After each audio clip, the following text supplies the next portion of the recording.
warm-up. How are you? We are so fortunate to be here. We feel so honored. Thank you so much. Everybody sit down and just relax. And yeah, sit down. It's a family here, right? We call this the Love Tribe. This is the Love Tribe. And the Love Tribe is everywhere. We are finding out when we travel to Moscow, and when we travel to Bali, and when we travel to Chartres, and when we travel to everywhere. And Mexico City now, for the first time for us.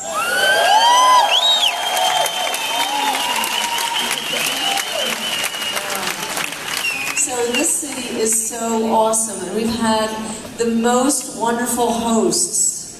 The people that are sponsoring our trip and this party are angelic, okay? They are so magnanimous and so gifting us with showing us all the beautiful sights of Mexico. We trudged the pyramids, and we saw every cultural center in the museum, and they took us to Frida's house, and you know, we've really seen a lot because of these wonderful people that have shown us your beautiful, beautiful city, and we're totally in love with it. And one of the things we love about it so much too, and you can see, is how much every one of you love it.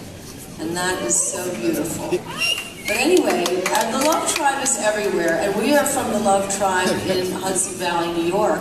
And if you are ever coming the way of New York, you should definitely find out if there's a full moon going on, or an equinox, or a solstice party, or something like that, or a workshop, an art workshop, and join us at Cosm. You are part of our family, and we would love to see you there. It would be such an honor to have our friends from Mexico City visiting us for a full moon or an event at Cosm. So, you know, some things that happen to you just change your life forever. Did you ever think, like, if I weren't somewhere at a particular moment, life would have been forever changed? We all have that. We all have those incidences that are great, incredible turning points in our life. Well, 36 years ago, I was an art student at art school, and I, had some experiences, some deep experiences, some powerful experiences that profoundly changed my political atheism into a God-realized kind of existence that I was pursuing. And I was just going to art school, and then one day I was giving a party, and someone I didn't know very well came to my party with a bottle of Kahlua, and it had LSD in it. And they came to my door in 1975, and I knew this person from school. He was a very strange person. He had shaved off half of his hair at one point. He was interested in dead things, and a very strange person. He even did a performance where he threw up on camera, which interested me a great deal for my own personal reasons.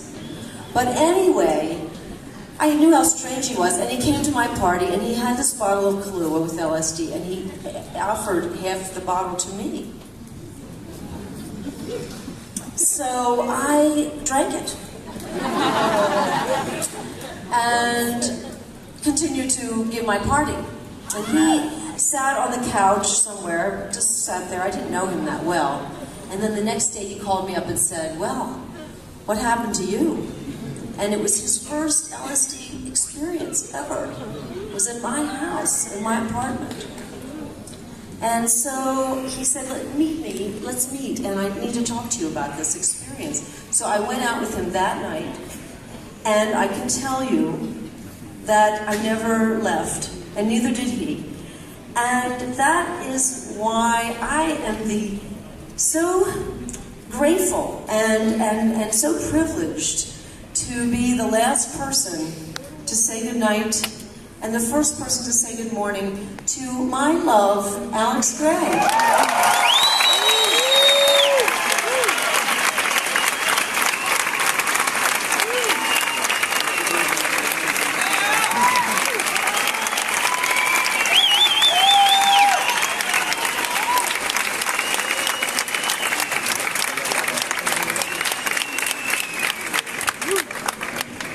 Thank you all for coming out tonight and supporting our visit to Mexico City. I've fallen in love with Mexico. And the visiting the ancient cultures and the Museum of Archaeology and all the great Aztec and Mayan works and the Siqueiros murals that we visited, and Diego Rivera, Frida Kahlo. These are art saints to us. Yeah. And we come here on pilgrimage to pay respect. And so we were going to show you, you know, a pictorial view of our Cosm Chapel of Sacred Mirrors. And since we don't have the ability to do that, I have been writing or taking dictation from a particular voice that comes to me at around 4 a.m. It kind of wakes me up and will say something, and then I know I have to get my notebook and I have to write it down. So I collected a number of these things, and I wanted to share a few with you, if you don't mind.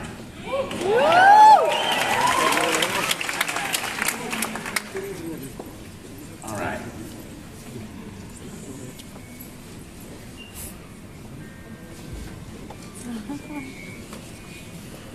Oh, that's good. Yeah.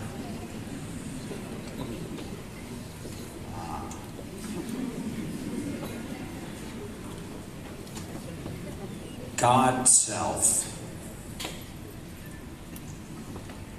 There are a continuum of avatars who've been sent by the Almighty to enlighten and uplift the world.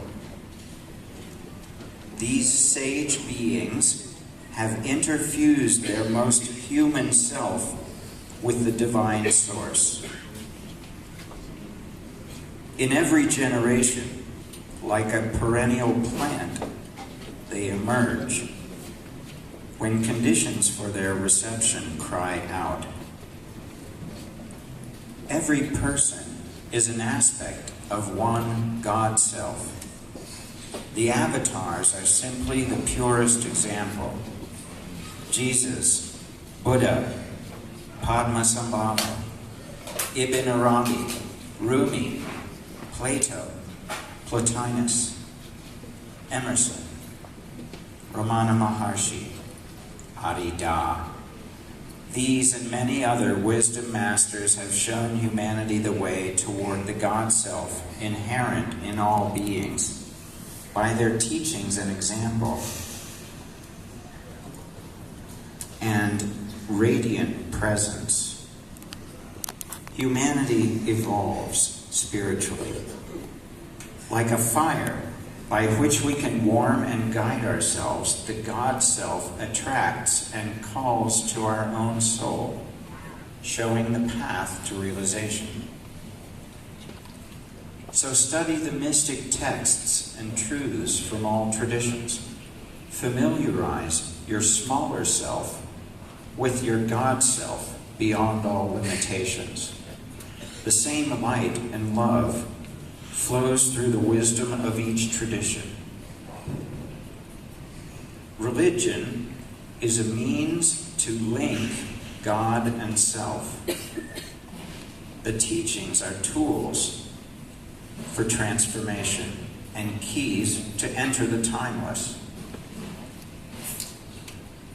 We use the practices of the traditions such as meditation and prayer, to rise beyond the tradition toward the one God Self.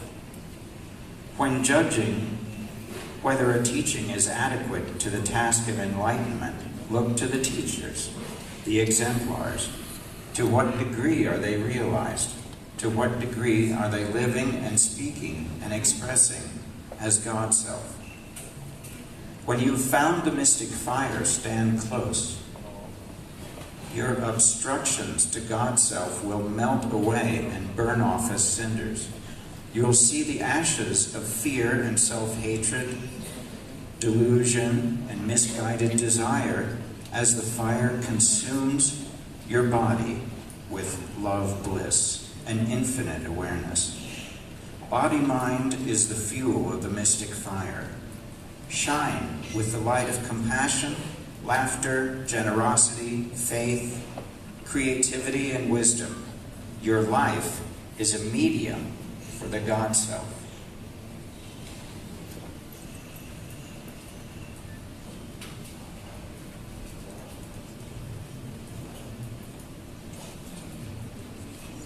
I'm going to read you maybe one more